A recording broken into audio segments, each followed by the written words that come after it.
ইউরোপীয় ইউনিয়নের বাণিজ্য প্রধান বলেছেন ২৭ সদস্যের একটি সংস্থাটি যুক্তরাষ্ট্রের সঙ্গে একটি বাণিজ্য চুক্তি করতে অঙ্গীকারাবদ্ধ, তবে তার ভিত্তি হবে সম্মান, হুমকি নয়। ডোনাল্ড ট্রাম্প ইইউ থেকে যুক্তরাষ্ট্রের আমদানিকৃত সব পণ্যের ওপর ৫০% হারে শুল্ক আরোপের হুমকি দেওয়ার পর সংস্থাটির দিক থেকে এমন বক্তব্য এলো। ট্রাম্প বলেছেন, যুক্তরাষ্ট্রের তৈরি হয়নি এমন সব আইফোনে ২৫% আমদানি শুল্ক আরোপ করতে পারেন। পরবর্তীতে তিনি বলেন, সব স্মার্টফোনের ক্ষেত্রে এই শুল্ক প্রযোজ্য হবে।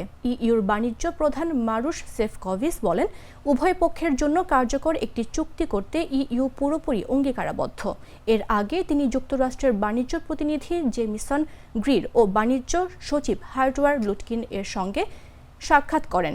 ইউরোপীয় ইউনিয়ন যুক্তরাষ্ট্রের সবচেয়ে বড় বাণিজ্য অংশীদার। যুক্তরাষ্ট্র সরকারের হিসেবে ইইউ বছরে $৬০০ বিলিয়ন পণ্য পাঠায় আর $৩30 বিলিয়ন পণ্য যুক্তরাষ্ট্র থেকে আমদানি করে।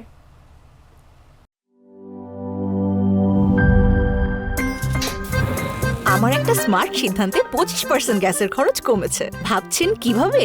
সাধারণ গ্যাস স্টোভ বদলে আমি এনেছি আরএফএল গ্যাস স্টোভ। এর সাইন্টিফিক নজল ও ব্রাস বার্নার ক্যাপ সমানভাবে তাপ ছড়িয়ে রান্না করে দ্রুত, তাই গ্যাসও বাঁচায় 25%, টাকাও বাঁচে 25%। আরএফএল গ্যাস স্টোভ নিরাপদ ও গ্যাস সাশ্রয়ী।